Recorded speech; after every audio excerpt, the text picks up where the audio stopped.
हम लोगों को आत्मा के जो फल है वो क्यों दिए गए हैं।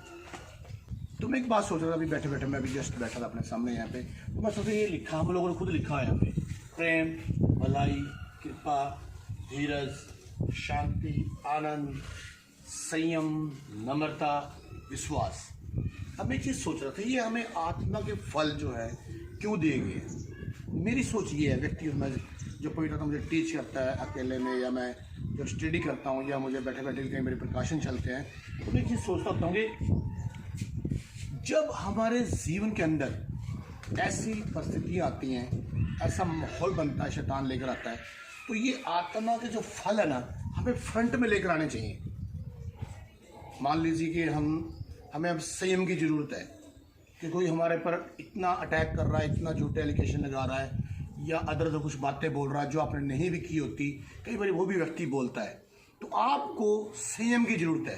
तो आप उस संयम का जो फल दिया गया ना, उस संयम को सामने लेके आओ, और फिर संयम के उसकी ओट में उस व्यक्ति को रखो जो आपके लिए अगेंस्ट बोल रहा है।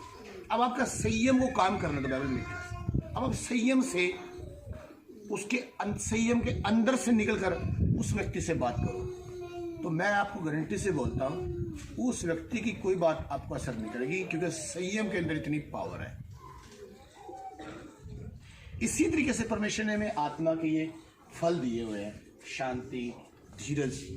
ये मैं ये नहीं कहता कि मैं हमेशा से ही ऐसा नहीं, मैं बहुत अपनी लाइफ के अंदर मतलब बोल सकता हूँ कि लोगों ने एक्सेप्ट भी किया। बहुत लाइफ में मेरे से बड़ी मिस्टेक हुई हैं, बोलने में, चलने में, उठने में, बहुत जगह पर। लेकिन एक चीज़ पवित्र आत्मा मुझे सिखाता गया, हमेशा मैंने एक चीज़ को कभी नहीं छोड़ा, जो वचन की गहराई है और जो वचन है, जब तक वो आपके अंदर बना रहता ना, वो आपको गिरने देता कभी भी। हालात कई बार हो जाते, लेकिन जैसे जैसे आपकी लाइफ में आप बढ़ते जाते हैं तो आपको एक्सपीरियंस बहुत आते हैं लाइफ में।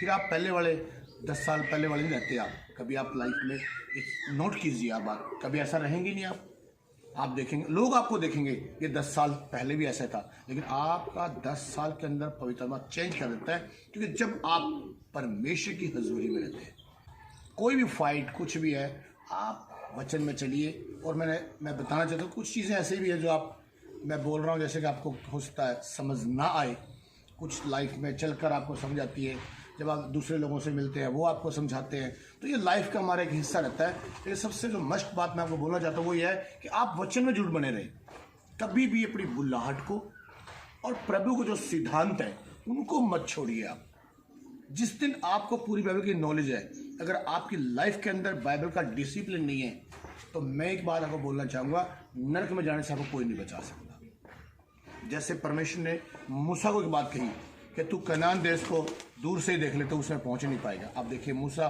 कितना जबरदस्त लीडर रहा, लेकिन उसने 2 मिस्टेक की। एक मिस्टेक की, क्या की? परमेश्वर उसको एक बार कहा था कि जाके चट्टान से के ऊपर लाठी मार, और एक स्थान पर उसने उसको कहा कि तू चट्टान से बातें कर।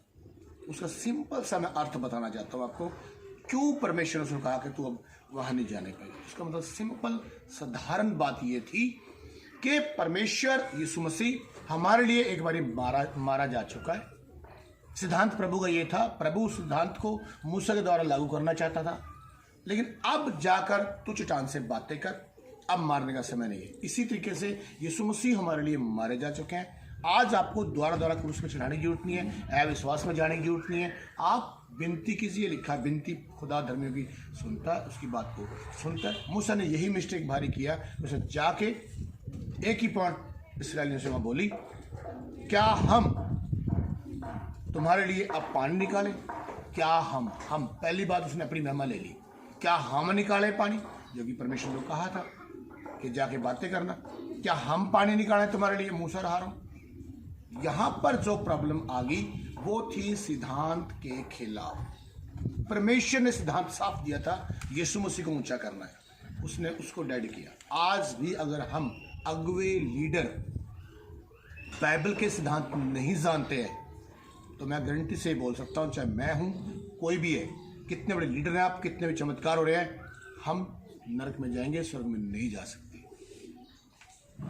तो प्लीज़ बाइबल के सिद्धांतों को जाने, अच्छे अगुओं से आप जुड़े, बाइबल की नॉलेज हर व्यक्ति देगा, आप उसको भी टैली कीजिए, बाइबल से पढ़ें। एक बात नहीं किसी ने बोल दिया आप उसको नहीं, आप उसको स्टडी करें, बार बार पवित्र आत्मा से पूछें, लीडरों से आप बातचीत करें, और कहीं जाकर आपको ये चीज़ें मिलती है। ये पवित्र आत्मा मुझे चीज़ें सिखाई, पवित्र आत्मा जस्ट थोड़े टाइम पहले सिखाया। यार देश आपको लोग अपसेट करते हैं, मैं रो रहा था खुदा के सामने, यार मैं इतनी जान लगाता हूँ लीडरों को तैयार करने के लिए, परमेश्वर आपका राज्य फैलाया जा सके, और ये लीडर हैं कि मुझे छोड़ के चले जाते हैं।